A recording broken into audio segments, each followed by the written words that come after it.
While developing a mobile app, you cannot move ahead with just using a web designing approach. For example, click methods used in web designing become the touch events in mobile designing. Developing a mobile app process becomes easier when you have a solid framework and template.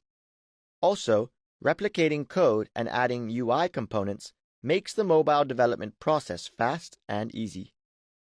This session will introduce you to the process of building a Cork application and adding navigation elements and the header as well as footer elements. Before we proceed further, let's consider a scenario where a client approaches your company for the creation of a web-based mobile application. Your development head, Vivian, asks you to build the apps using jQuery Mobile. Your goal is to build a wine app known as Corks, which will enable you to keep a local database of all your wines, share with your social networks, and use geolocation to scan around your current location for wineries. Your task is to set up the development environment for developing the mobile web applications on the computer.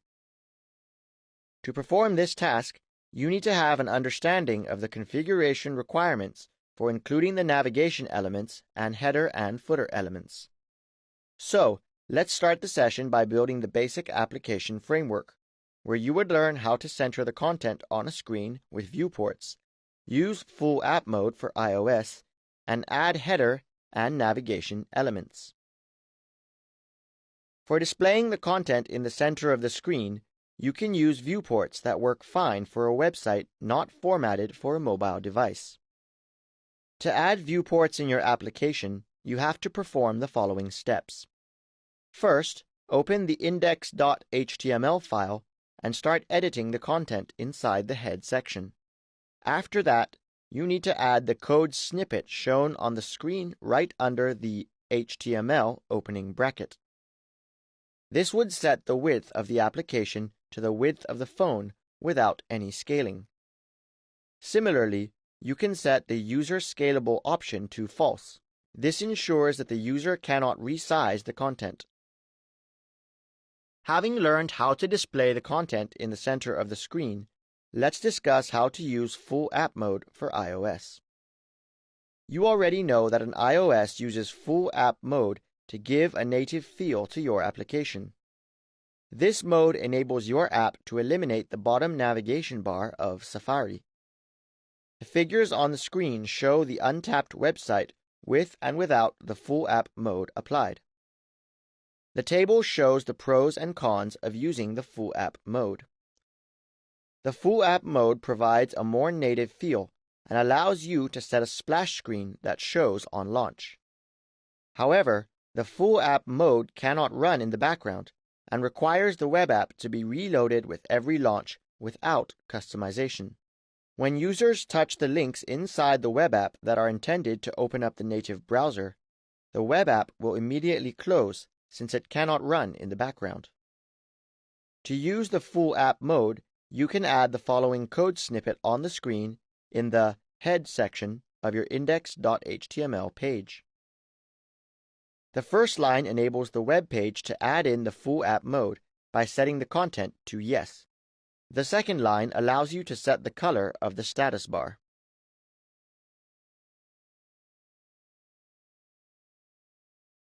Having enabled the full app mode, you must add an icon for the home screen and splash screen. For this, add the following code snippet in the head section, either above or below the code for the full app mode. In this code, each link tag represents an Apple Touch icon pre-composed element that tells the operating system which icon to assign as the icon link. Depending on the user's OS, a different line is used. For instance, iPhone 4 and higher uses the 114 by 114 size image. iPad 1 or lower versions add your web app to the user's home screen using 72 by 72 images. And the last option covers non-Retina iPhones, iPad 2, and Android 2.1 Plus devices. Another important point is the aspect of Apple Touch icon pre-composed and Apple Touch icon. Using pre-composed on an iOS device allows the operating system to add a glossy effect on your icon when added to the home screen. To enable this effect, just remove the pre-composed piece from the attribute.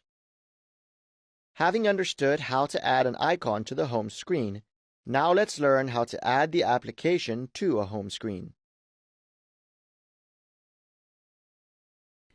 The application that you have configured so far, we now need to make sure that the user has a way to call this from his home screen.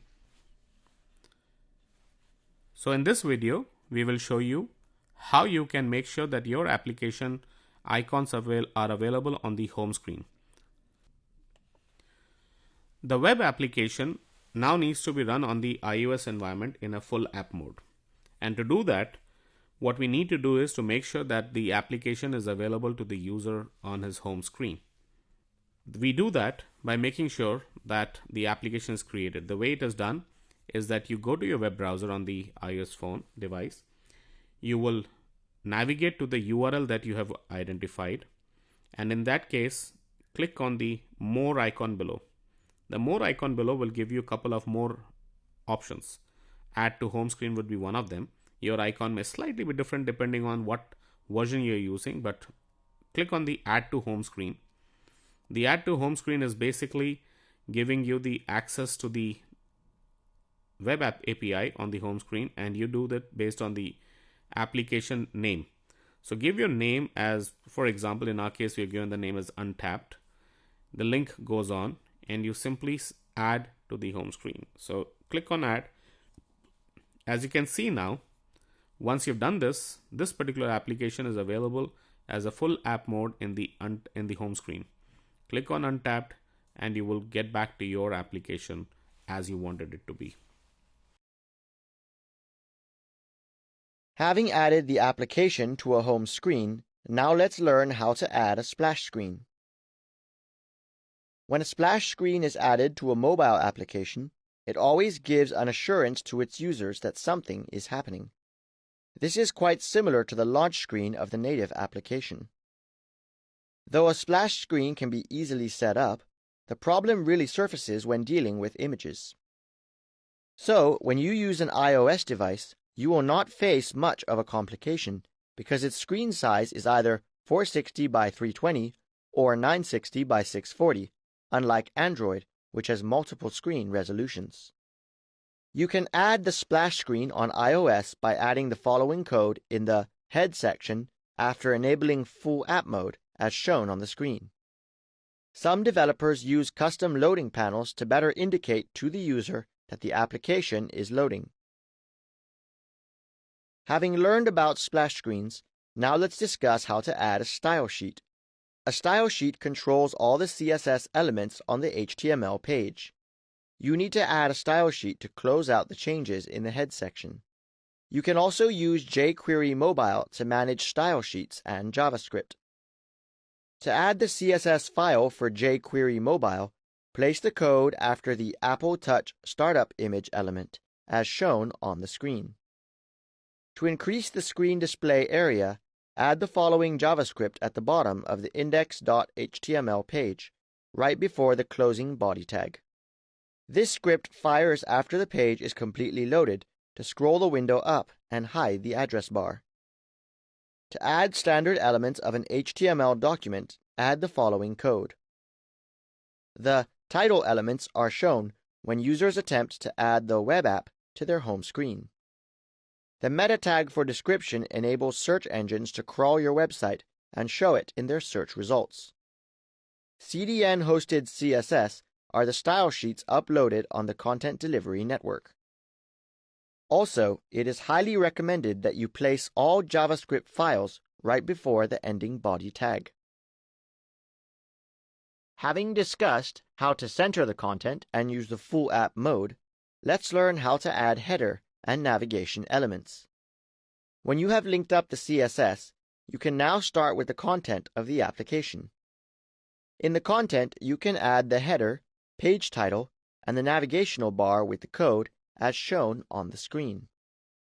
The H1 tag is the title that displays on each page. The next block of code defines the navigation bar with different tabs. After saving the code and displaying this on the iPhone, you get the Manage page on iPhone as shown in this figure. With this, we covered all the aspects required for building a basic framework of an application and adding navigation elements.